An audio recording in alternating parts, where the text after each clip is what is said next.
समास चैप्टर का ये आपका 8वां क्लास होने वाला है। इसमें 71 नंबर का क्वेश्चन आपकी स्क्रीन पे दिया है कि घनश्याम शब्द में कौन सा समास है। देखिए, उत्तराखंड पीसीएस में पूछा गया प्रश्न है, जिसमें आयोग की तरफ से इसमें कर्मधारय को भी और बहुब्रीहि दोनों को भी उत्तर माना गया था।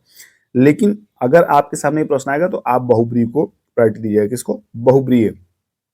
घनश्याम जानते हैं कि भगवान के घनश्याम जो भगवान श्री कृष्ण है उनको कहा जाता है, तो आप इसको अगर टिक करेंगे तो वो बेहतर होगा आपके लिए।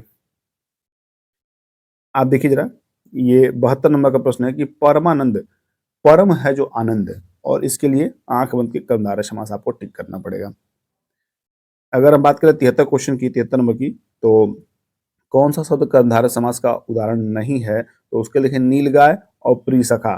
देखिए, नीली है जो गाय, नीली है जो गाय, और प्रिय है जो सखा। अगर इन दोनों में आप देखेंगे तो इसमें आपको उत्तर पद जो है ये विशेषण मिलेगा। क्या मिलेगा? उत्तर पद जो है आपको यहाँ, सॉरी, उत्तर पद मतलब ये मैं यहाँ पहले पद से है, ये मैं आपको बता रहा हूँ। जो ये आपका है पहला पद प्रिय और नील, ये विशेषण है। क्या है? विशेषण है। तो अगर ये इसमें विशेषण है तो तीसरे ध्यान देते हैं। तीसरे में क्या है कि दोनों पद विशेषण है। क्या है? दोनों पद जो है आपके विशेषण है। और बात करें यहाँ डी की, विद्याभ्यास। क्या है? विद्याभ्यास। तो विद्याभ्यास में क्या है? तत्पुरुष समास है। क्या है? विद्याभ्यास में तत्पुरुष समास है, और शेष में जो है यानी कि बाकी इन तीनों में ये आपका कर्मधारय समास है। तो तत्पुरुष समास कौन सा है? आपका डी ऑप्शन। तो कौन सा शब्द कर्मधारय समास का उदाहरण नहीं है, तो वो डी ऑप्शन हो जाएगा। ठीक है, नेक्स्ट क्वेश्चन देखते हैं 74 नंबर का। उससे पहले मैं आप सभी साथियों से कहूंगा कि जो भी लोग चैनल पर नए हो या पहली बार आए हो, चैनल को सब्सक्राइब करें और अपने सभी साथियों को इस क्लास से करिए जो कहीं ना कहीं ऐसे परीक्षाओं की तैयारी कर रहे हो जिसमें हिंदी का रोल रहता हो। देखिए, सद्भावना शब्द का समास है। सद्भावना शब्द में कौन सा समास है? अव्ययीभाव, तत्पुरुष, कर्मधारय, द्विगु। तो कौन सा समास है वो आपको उत्तर देना है। तो इसमें कर्म धारय समास हो जाएगा। कौन सा हो जाएगा? कर्म धारय समास हो जाएगा। 75 नंबर क्वेश्चन की बात कर लें। दिया है कि महापुरुष में कौन सा समास है। महापुरुष में कौन सा समास है? तो महान है जो पुरुष, महान है जो पुरुष, वो आपका कर्मधारय समास में आ जाएगा। अब बात करते हैं नेक्स्ट क्वेश्चन की, 76 नंबर की। क्या कह रहा है? कर्मधारय समास का उदाहरण है। देखिए, गगन चुंबी। क्या है? गगन चुंबी, पाठशाला, श्वेत पत्र, और यहाँ आपका आ गया नीलकंठ। तो अगर श्वेत का बात कर लें, श्वेत पत्र यानी कि सी वाले की बात कर लें, तो देखिए जरा, हम स्टार्टिंग से बात करते हैं। गगन चुंबी, देखिए गगन को चूमने वाला, ये आप गगन को चूमने वाला, ये आपका तत्पुरुष में आ जाएगा। किसमें आ जाएगा? तत्पुरुष में।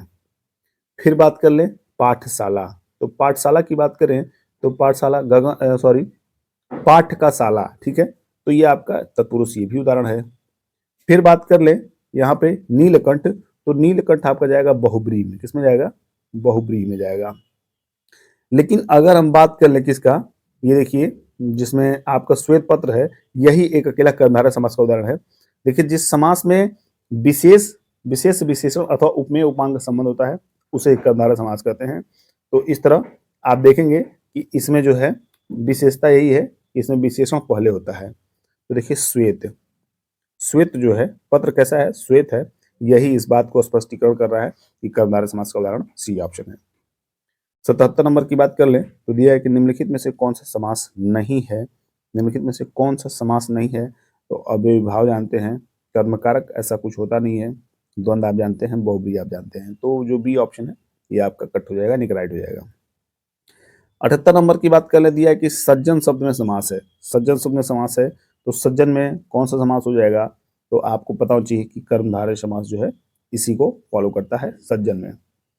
तो सज्जन का समास विग्रह जो है वो आप जान लीजिए कि सत है जो जन, सत है जो जन वही सज्जन होता है, और इसमें जो है आपका कर्मधारय समास हो जाएगा। 79 नंबर का जो प्रश्न है ये कह रहा है कि महाजन, महाजन शब्द में समास है। तो महाजन शब्द में कौन सा समास है? तो महाजन शब्द में कर्म धारय समास है। महान है जो जन, वो आपका कर्मधारय समास हो जाएगा। महान है जो जन कर्मधारय समास का उदाहरण है। अब इस क्लास के लास्ट क्वेश्चन की बात कर लें, 80 नंबर की। ठीक है, चर्माचरम, चर्माचरम यानी कि जगत में कौन सा समास है? तो इसमें भी आपका जो बहुब्रीहि समास होगा क्या होगा? देखिए जरा, इसमें चर्माचरम का सेंस आप साफ शब्द दे दिया है जगत, यानी कि इसका सेंस अगर किसी तीसरे विशेष में जाएगा, मतलब इन शब्दों में ना इसका अर्थ रख के कोई तीसरा अर्थ होगा तो वहां बहुब्री होगा, ये आप भी जानते हैं। तो यहाँ आंख बंद के बहुब्री टिक करिए और इस क्लास को, ये क्वेश्चन को यहीं समाप्त करिए। और नेक्स्ट क्वेश्चन बहुत जल्द आपके सामने होगा, नेक्स्ट क्लास। और तब तक अपनी तैयारी अच्छी करते रहिए, बहुत ज़्यादा दूर आपका पेपर है नहीं, तो अब जितना ज़्यादा हो सकता है उतना ज़्यादा प्रैक्टिस करिए। और शुभकामनाएं आपके साथ हैं, पढ़ते रहिए, मस्त रहिए, स्वस्थ रहिए। Bye bye, take care.